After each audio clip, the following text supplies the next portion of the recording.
সামিরিয়ার আমার রান্নার রকমারি চ্যানেলে আর একটি পর্ব দেখার জন্য সবাইকে ওয়েলকাম জানাই। তোমাদের সাথে দুর্গাপুজোর স্পেশাল দুধ পনিরের রেসিপি শেয়ার করবো, যেটা অষ্টমীর দিন মাকে ভোগে নিবেদন করতে পারো। শুরু থেকে শেষ পর্যন্ত দেখার অনুরোধ রইল। এখানে 150 গ্রাম পনির নিয়েছি। এটা আমুলের পনির নয়, মিষ্টির দোকানে যে পনিরগুলো পাওয়া যায় সেই পনির।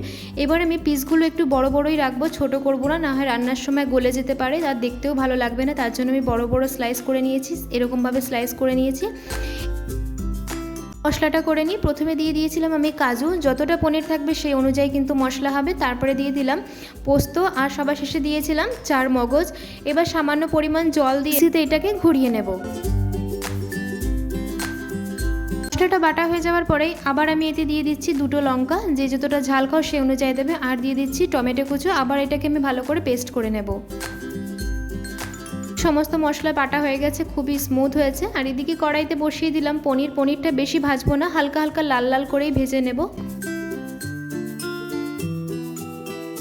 পনির ভেজে তুলে নিয়েছি। যেই তেলে পনিরগুলো ভেজেছিলাম সেই তেলের মধ্যেই দিয়ে দিলাম সেই বাটা মশলাটা। এবার ভালো করে এটাকে কষিয়ে নেব।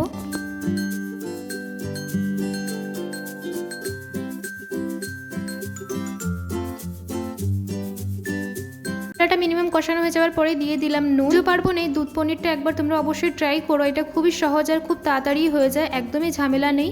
জাস্ট মশলাটা দিয়ে কষিয়ে, এবার আমার মশলা কষানো হয়ে গেছে। এবার দিয়ে দিলাম 1 বাটি মতো দুধ। এটা দিয়ে 1 থেকে 2 মিনিট মতো একটু নাড়াচাড়া দিয়ে নুনটা চেক করে নিলাম। নুনটা আর একটু হয়তো লাগবে। আমার এই রেসিপি দেখছো, প্লিজ ভালো লাগলে একটি লাইক করে দেবে, তোমাদের একটি লাইকে কিন্তু আরও বেশিভাবে মোটিভেট হই। দেওয়ার পরে মিনিমাম ভালোভাবেই জাল উঠে গেছে। এবার এক এক করে আমি সমস্ত পনিরগুলো এই গ্রেভিতে ছেড়ে দেব। পনির দেওয়া হয়ে গেছে। এবার 1 থেকে 2 মিনিট মতো ঢাকনা দিয়ে ঢেকে দেব। মিনিমাম 3 মিনিট মতো আমি ঢেকে রেখেছিলাম। এই যে পনিরে মোটামুটি ভালোই জাল উঠে গেছে। এবার আর ঢাকবো না, গ্যাসের ফ্লেমটা হাই করে একে কন্টিনিউ নাড়তে তালে থাকবো। পনিরের গ্রেভিটা অনেকটাই ঠিক হয়ে গেছে। এবার সবার শেষে দিয়ে দিচ্ছি গরম মশলা, সামান্য পরিমাণ মতো কিন্তু দিয়েছিলাম চিনি। নিরামিষ তরকারিতে বা ভোগের তরকারিতে একটু মিষ্টি মিষ্টি না হলে ঠিক ভালো লাগে না, তার জন্য সামান্য পরিমাণ মতো একটু মিষ্টি অ্যাড করেছিলাম। দিয়ে দিলাম একটু কাসুরি মেথি। কাসুরি মেথি যদি না থাকে ধনেপাতাও অ্যাড করতে পারো। অল্প পরিমাণই কাসুরি মেথি দিয়েছি, কেন কি পনিরটা অল্প পরিমাণই আছে। এবারে 1 মিনিট মতো ঢেকে গ্যাসের ফ্লেমটা অফ করে সার্ভ করে নেব।